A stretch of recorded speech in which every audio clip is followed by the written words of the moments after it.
प्रेक्षकांनो, लक्ष्मीच्या पावलाने या मालिकेचा 30 जुलैचा आजचा भाग तुम्ही ऐकत आहात आपल्या चॅनलवर। आणि आज बघा कलाने कसा गुंगारा दिलाय या अद्वैतला। अद्वैत कलाला बघतो आणि तिच्या मागे पळतो। ए खरे खरे थांब। आता कला तिथेच लपली आतमध्ये किचन मध्ये जाऊन। आता हा अद्वैत आतमध्ये जायचा प्रयत्न करत असतो। तो माणूस म्हणतो, ओ साहेब कुठे चाललात? अद्वैत म्हणतो, अहो ती आतमध्ये जी गेली आहे ना ती कोण आहे? पण तिथला माणूस म्हणतो, अहो साहेब आतमध्ये जायला अलाउड नाहीये, प्लीज तुम्ही मागे सरका बरं। कला आता खूप घाबरलेली असते। पण आता अद्वैत त्या हॉटेल मालकाला जाऊन विचारपूस करतोय, एक्सक्यूज मी, आता ती मुलगी गेली ना इथनं, मी तिला ओळखतो, तुम्ही सांगू शकाल का तिचं नाव काय आहे, म्हणजे कोण आहे ती? आता कला खूप घाबरते आणि विचार करते, अरे बापरे, आता याने माझं नाव तिथे विचारलं तर ह्याला कळून जाईल की इथे मीच काम करत होते। आता काही समजेना कलाला, करावं तर काय करावं। अद्वैत म्हणतो, प्लीज सांगू शकाल का मला त्या मुलीचं नाव काय होतं ते? आता ते मालक म्हणतात, सॉरी आम्ही तुम्हाला असं आमच्या स्टाफची माहिती देऊ शकत नाही, तुम्हाला भेटायचं असेल तर बाहेर जाऊन भेटा तुम्ही आमच्या स्टाफशी, पण इथे हॉटेलमध्ये नाही चालणार तुम्हाला भेटायला, आमचे रूल्स आणि रेग्युलेशन खूप स्ट्रिक्ट आहेत। अद्वैत त्यांना ठीक आहे असं म्हणतो खरी, पण आता अद्वैतला काही चैन पडतो का ती खरेच हे सिद्ध करायला?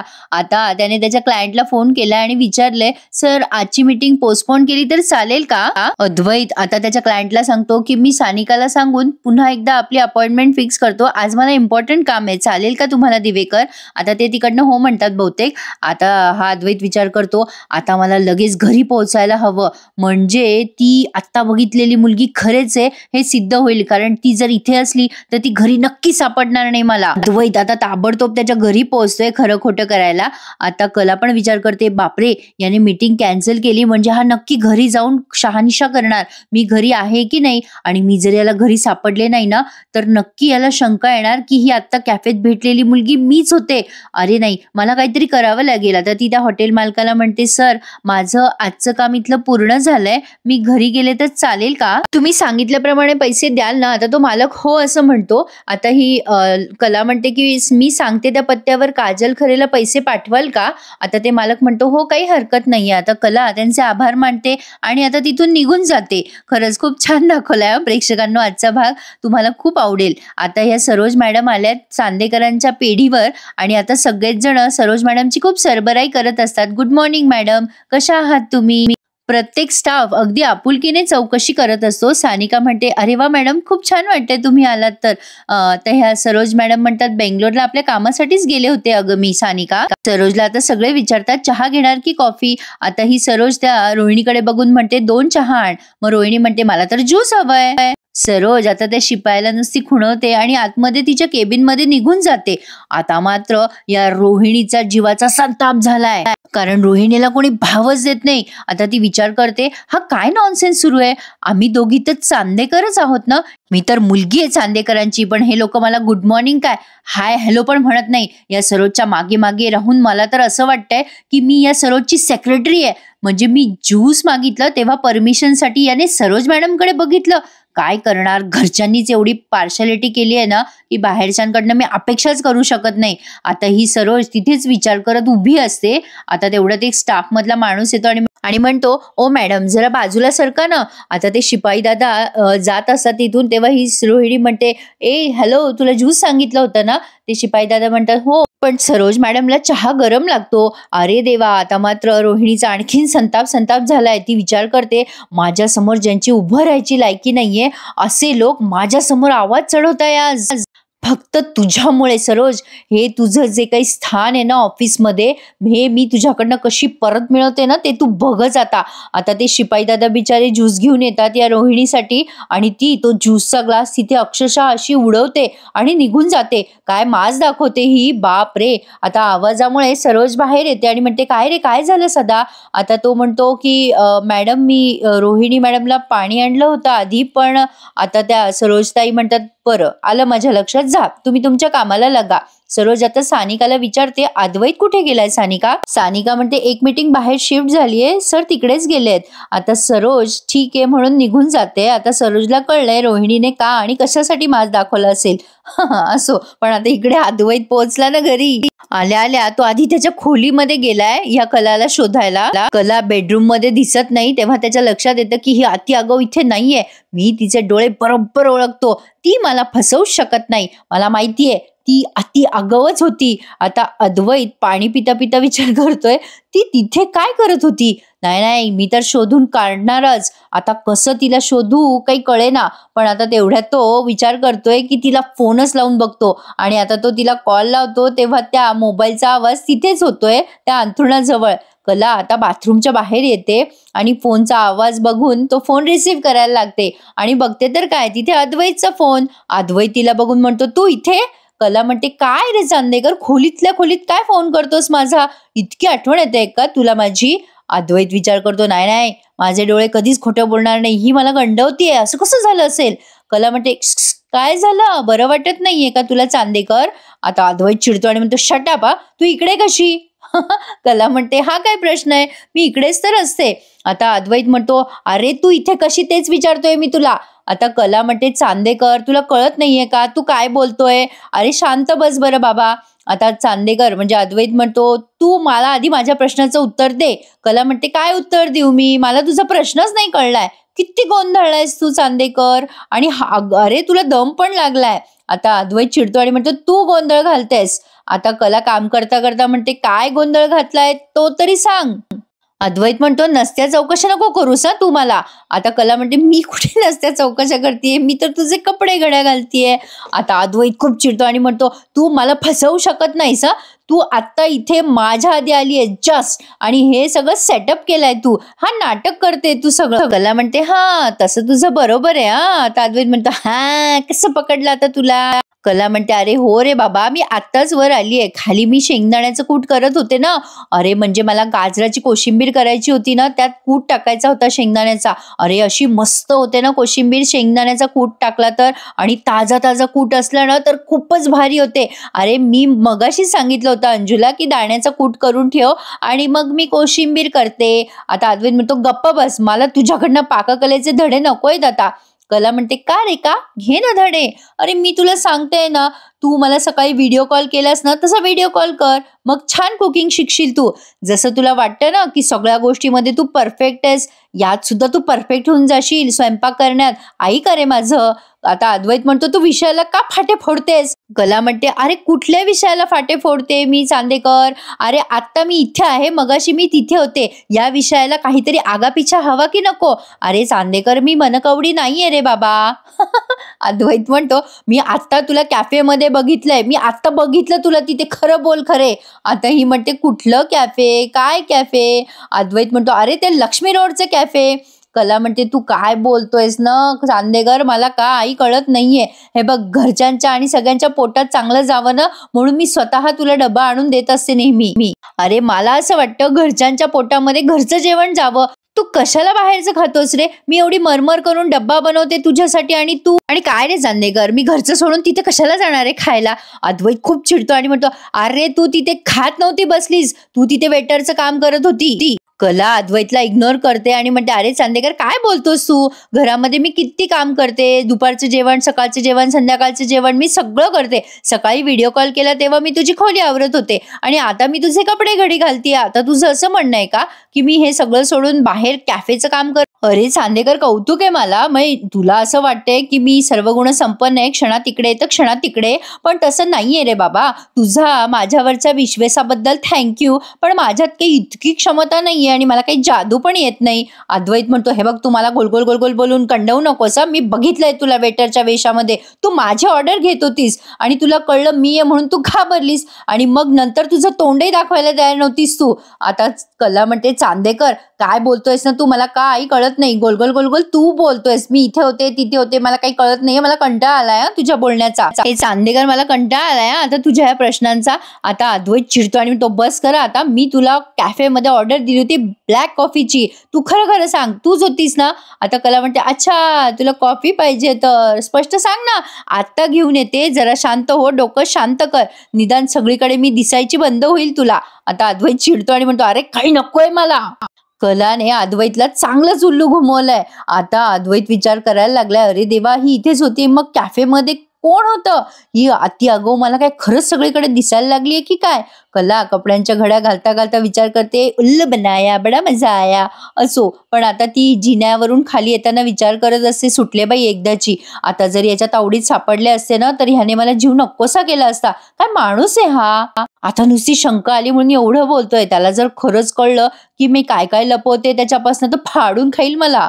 कला आता त्या रजनीताईकडे येते आणि म्हणते, काय झालं रजनी मॅडम, तुम्ही काही विचार करत आहात का? त्या त्यांच्या त्यांच्या विचारातच असतात. आता या रजनीताई म्हणतात, अगं काही नाही तसं, पण मला ना तुझ्याशी बोलायचंय ग कला, जरा बसतेस का माझ्या जवळ? आता कला त्यांच्याजवळ बोलते. कला अतिशय प्रेमाने त्यांच्याजवळ बसते आणि आता या रजनीताई त्यांच्या मनातलं कलाजवळ बोलतात. कला म्हणते, काय झालं रजनी मॅडम, तुम्ही टेन्शन मध्ये दिसता आहात, काही प्रॉब्लेम झालाय का?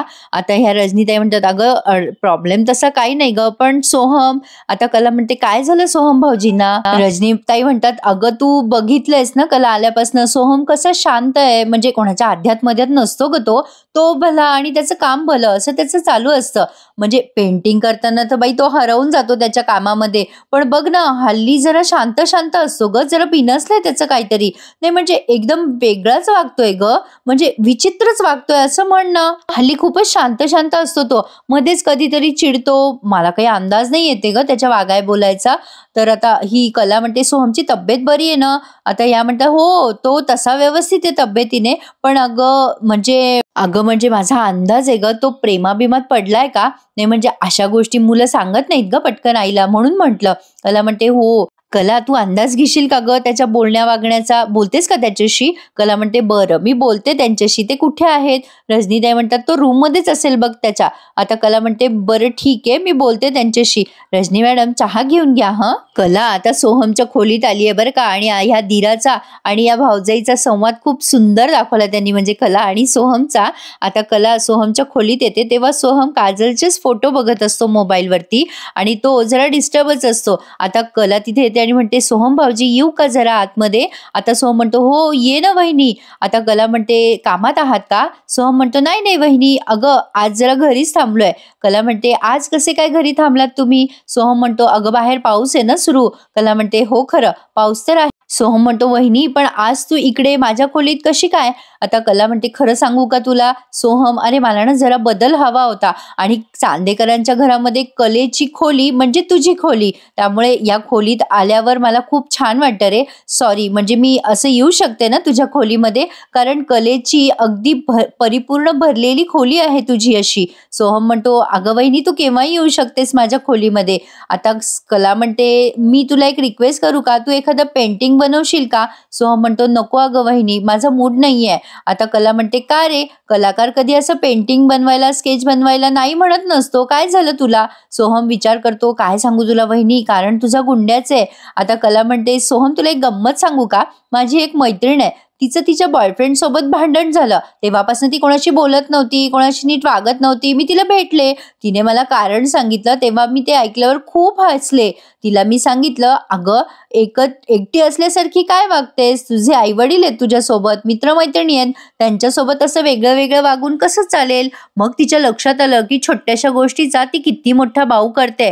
काय आहे ना सोहम, कुठल्याही अडचणी न सांगता सोडवता येतच नाही. तुला माहितीये सोहम, नंतर तिने तिच्या बॉयफ्रेंडला फोन केला, त्याच्याशी बोलली आणि मग त्या दोघांमधले सगळे गैरसमज दूर होऊन सगळं सुरळीत झालं. सोहम म्हणतोस, खरंच सगळं सुरळीत झालं का ग वहिनी? कसं शक्य आहे? एखाद्या वेळेला रिलेशनशिप विस्कटलं असेल तर कसं काय सगळं सुरळीत होईल? आता कला म्हणते, नव्याने विचार करायला हवा आणि नवं नातं निर्माण करायला हवं. अरे मुळात भांडणं ही वरवरची असतात, नात्यामधली मुळं ही रुजलेली असतात, नातं रुजलेलं असतं, भांडण वरवरची गोष्ट आहे. अरे तू का असं विचारतोय? सोहम मनात विचार करते कला, ह्याचं काहीतरी असंच झालेलं दिसतंय. आता ती कला सोहमला म्हणते, चल मी तुझ्यासाठी छान कॉफी करते, तुला बरं वाटेल, म्हणजे तुला स्केच पण काढायला मदत होईल ना. मग जेवायची वेळ झाली की जेवण कर. आता सोहम एकदम तिच्याशी बोलायला जातो, कला तिथून निघून जात असते. आता बरं ठीक आहे मी कॉफी आणते म्हणून सोहम म्हणतो, वहिनी मी तिच्या प्रेमात पडलोय ग. कलाला आता आश्चर्य वाटतं, ती पुन्हा सोहम जवळ येऊन बसते आणि म्हणते, काय सांगताय भाऊजी, कोणावर प्रेम आहे तुमचं? आता सोहम म्हणतो वहिनी ते महत्वाचं नाहीये, फक्त आमच्या दोघांमध्ये काहीतरी प्रॉब्लेम आलाय. आता ही कला म्हणते भाऊजी तुमच्या दोघांमध्ये मैत्री तर आहे ना? सोहम म्हणतो हो वहिनी. हो ग वहिनी, खूप छान मैत्रीण आहे ती माझी, पण तू मला प्रॉमिस कर तू आईला काही सांगणार नाहीस. कला म्हणते हो भाऊजी प्रॉमिस. मग सोहम म्हणतो अगं वहिनी आम्ही दोघं जण खूप छान फ्रेंड्स आहोत, आम्ही खूप गप्पा पण मारायचो आधी. आता कला म्हणते अरे मग तर प्रश्नच मिटला.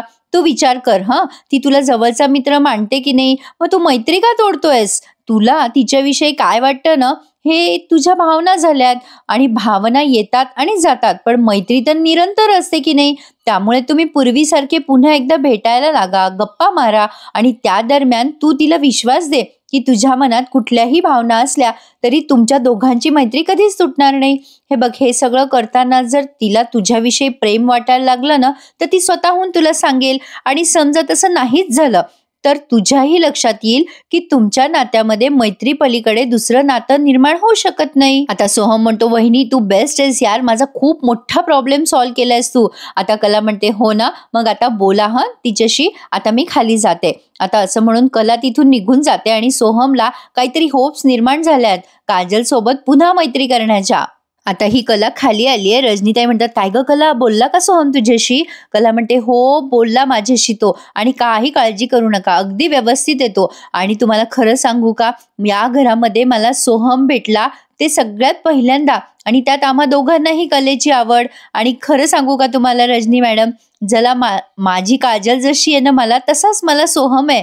आता रजनीताई म्हणतात काय झालं होतं ग त्याला? नाही अगं, म्हणजे माझा अंदाज खरा निघाला ना. आता कला तो विषय टाळते मुद्दाम, तिने सोहमला प्रॉमिस केलंय ना. ती म्हणते रजनीताई आपण रजनी मॅडम आपण बटाट्याच्या काचऱ्या करूयात का आज? आता त्या म्हणतात अगं बाई चालेल ना, सोहमला फार आवडतात. कला म्हणते हो मला पण फार आवडतात बटाट्याच्या काचऱ्या. रजनीताई म्हणतात अगं मध्ये बोलली होतीस तुम्हाला कला, तुला सुद्धा आवडतात मला माहिती आहे, तुमच्या दोघांच्या आवडीच्या बटाट्याच्या काचऱ्या करूयात, पण आज मी करणार. आणि कसं आहे कला, चांदेकरांचं घर कितीही वैभव संपन्न असलं ना तरी या घरात मुलगी नाहीये ग बाई, आणि कितीही काही म्हटलं ना तरी घरात मुलगी असणं म्हणजे चैतन्य असणं. थँक्यू कला, सोहमचा प्रॉब्लेम सॉल्व्ह करण्यासाठी आणि चांदेकर कुटुंबाला एक छान मुलगी देण्यासाठी तू या घरात मुलगीच्या रूपानेच आली आहे. तू असली ना की चैतन्य असतं बघ या घरामध्ये. कला किती ग करतेस या घरासाठी, अगदी मनापासून सगळं करतेस. मी तुला सांगितलं सोहम बद्दल तर अगदी मोठ्या बहिणीसारखी जाऊन बोललीस त्याच्याशी, आणि प्रॉब्लेम सॉल्व्ह पण केला. आता कला म्हणते काय हो रजनी मॅडम, मी सगळं आनंदाने आणि स्वखुशीने करते हे सगळं, मला थँक्यू वगैरे म्हणू नका बरं. आता सोहम खूप खुश झालाय, त्याचा मूडच चेंज झालाय. आता तो खाली आलाय आणि म्हणतो काय मग रजनी. आता ही कला त्याच्याकडे बघतच राहते. मग आता सोहम म्हणतो अगं वहिनी चालतं, आम्ही दोघं असं अरे तुरे करतो एकमेकांना. सोहम म्हणतो काय केलंय आज स्वयंपाक? मग आता रजनीताई म्हणतात अरे बाबा बटाट्याच्या काचऱ्या आहेत, तुलाच नाही आवडत, कलाला पण आवडतात बरं का. सोहम म्हणतो वहिनी जसं झालं ना तसं बोलव मला, मी पेंटिंग करायला बसतोय. कला म्हणते चालेल बेस्ट. आता रजनीताई म्हणतात तुला काही लागलं तर हाक मारा. आता सोहम म्हणतो चालेल चलो मैं निकलता हूँ. सोहम आता तिथून निघून जातो. आता ही रजनीताईला म्हणते कला अहो रजनी मॅडम, मी ना जरा हिशोब करून घेते डायरी मधले व्यवस्थित, तुम्ही हे एवढं कराल का? आता या रजनीताई म्हणतात हो जा तू हिशोब कर. आता कला तिथे ड्रॉवर उघडते, हॉलमध्येच ड्रॉवर आहे, आणि नेमका तिथे अद्वैत येतो. आणि आता त्या डिझाईन्स का काय असतात काय की तिच्या पेपरमध्ये तिला आठवतं की काल रात्री तिने इथेच डिझाईन्स ठेवल्या होत्या, आणि आता अद्वैत ते पेपर उचलतो. कला आता एवढी घाबरते, तिला कळतंय की तिचं भिंग फुटणार आहे आता, आणि हा भाग त्यांनी इथेच पूर्ण केलाय. आता या कलाने ते पेपर्स अद्वैतच्या हातातून काढून घेतले असं आपल्याला पुढच्या भागात दिसणार आहे. अद्वैत चिडतो आणि म्हणतो का काढलेत माझ्या हातातून ते पेपर, मला बघू दे. रजनी म्हणते की अरे बाबा ते महिन्याचा हिशोब. कला म्हणते ये तुला हिशोब करायला शिकवते चांदेकर. आता रजनीताई म्हणतात काय गमतीशीर भांडता रे तुम्ही दोघं जण. अद्वैत म्हणतो यात काय गंमत आहे काकी, आता ही मुद्दाम चिडवत असते, ये ना चांदेकर ये. आणि आता अद्वैत चिडून वर निघून जातो. आता कला विचार करते वाचले बाई, पण आता तेच कागद या रोहिणीच्या हातात लागले आहेत. रोहिणी विचार करते ही कला तर म्हणत होती यात हिशोबाचे कागद आहेत, पण हे काय आहे यामध्ये? आता हे सगळं हाती लागलंय तर हे सगळं शोधायलाच पाहिजे. मी म्हटलं ना प्रेक्षकांना, रोहिणी कलाला नक्की एक्सपोज करणार. कसं एक्सपोज करणार, कुठे करणार, त्यासाठी बघत राहा लक्ष्मीच्या पावलांनी या मालिकेच्या भागाचे रिव्ह्यू आपल्या चॅनलवर. त्यासाठी चॅनलला प्लीज सबस्क्राईब करा आणि शेअर करा. कसा वाटला भाग तुम्हाला नक्की कमेंट करून कळवा. धन्यवाद.